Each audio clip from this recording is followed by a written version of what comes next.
আল্লাহর ব্যাপারে নিরাশ হবেন না, তার দয়ার প্রতি আশা হারাবেন না।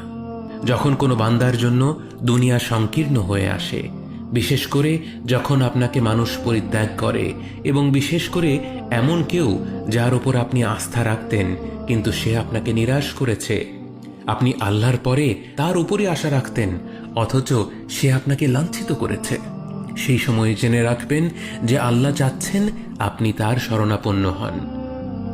এই পৃথিবীর সবচেয়ে সুখী মানুষ হচ্ছে সে যে আল্লাহর দিকে তার মুখ ফেরায়।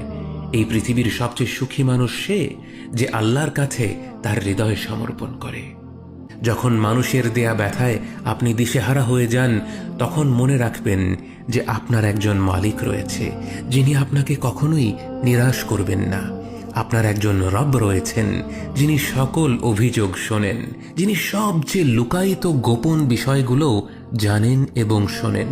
মনে রাখবেন যে আপনার একজন মালিক রয়েছেন যিনি আপনার প্রতি আপনার নিজের নফসের থেকেও দয়াবান, যিনি আপনাকে ভালোবাসেন এবং ভালোবাসেন যে আপনি তার কাছেই আশ্রয়ের জন্য ছুটে যান আর তাকেই আপনার